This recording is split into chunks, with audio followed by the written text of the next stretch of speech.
Huge week for Manchester United as they look to reach the final. They hold a 3-0 lead going into the semi-final second leg against Athletic Club at Old Trafford tomorrow. Ruben Amorim has been speaking in his pre-match news conference in the last hour, including our own reporter Daniel Kahn. Good afternoon. Amorim fully understanding what is at stake tomorrow. Some interesting comments today about United and if they do win this competition. Yeah, absolutely. I mean, Ruben Amorim is under no illusions, and he has repeatedly said this over the last month or so as Manchester United have progressed through the Europa League, that if they are to win this trophy, it would not in any way mean that Manchester United have had a good season. Of course, when you look at the inconsistency of results in the league form, they're now 15th. They really struggled to string together consistent results in the Premier League. However, what the Europa League has represented for Manchester United this season is an opportunity to play in Europe's elite competition next season in the Champions League, but also, and we can't say it enough, just the financial incentive it means for Manchester United, what it means in terms of flexibility for the squad Ruben Amorim will try to construct in the summer as he looks to take charge of his first full pre-season and first full season in charge of Manchester United. But as I mentioned, he has to get past Athletic Club first, and yes, they are 3-0 up from the first leg after a very impressive away performance last week, but this is also a United side who's conceded many a lead in the last 12 months. You just look at the FA Cup semi-finals last season against Coventry, they were pinned back from 3-0 up to 3-3, so of course you don't want a kind of a reconnection of that happening once again. And Ruben Amorim, when asked just how good this United side has progressed, especially since his comments when he called them one of the worst sides in Manchester United's history, it was very interesting to hear what he had to say on reflection. I think you have to see the quotes in the moment, so things can change. And for me, in that moment, and if you look to Premier League, I think we are the worst. Since I arrived, we are the worst team in terms of the results in Premier League. That is my idea. In the end of this season, we can be the worst team in Premier League in history with a European title. So we will not change nothing. We know that this season was really disappointed for everybody. Nothing is going to change. So in that moment, sometimes I have to think a little bit more, but I felt that, and I still feel that this season was the worst in the, I don't know in history, but for sure in the last, 50 years, I don't know, I have no idea. We will have to suffer a little bit to go to the final, and we are ready to suffer, and we need to be better in the small details in this game. You have to win it.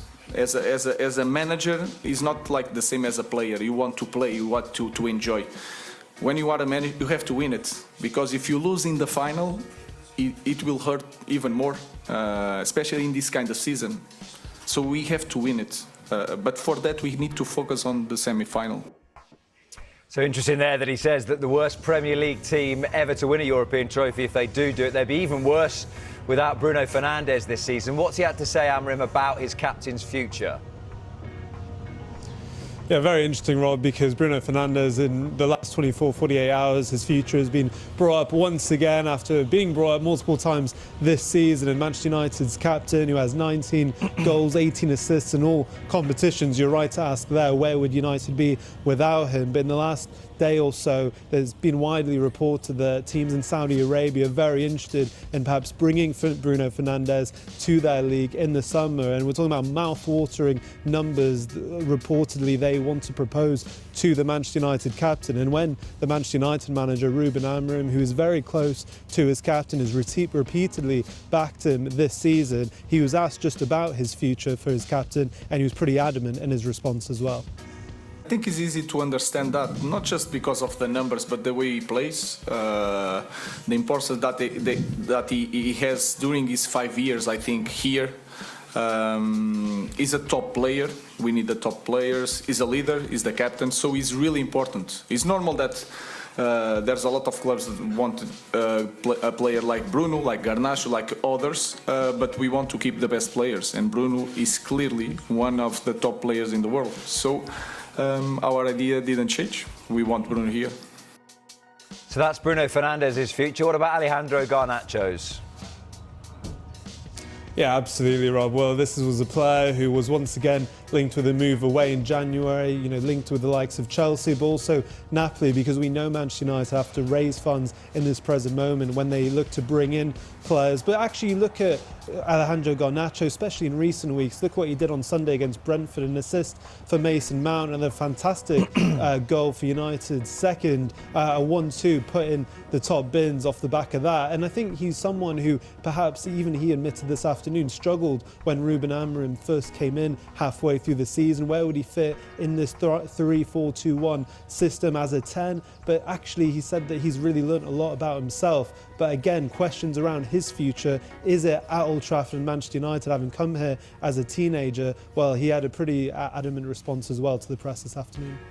Obviously, as a footballer, you always wanna read and listen some rumors about the future. But I have contract here until 2028, so I'm happy here. The manager obviously took you out of the team against Manchester City a few months ago, but you've been in every squad since then. Have you done anything differently in terms of the way you approach games, training? Because it's been clear to everyone watching you how hard working you are. Yeah, obviously we know you have to work hard to be even in the squad, and then I just have to train well every day, and I will be available for all the games.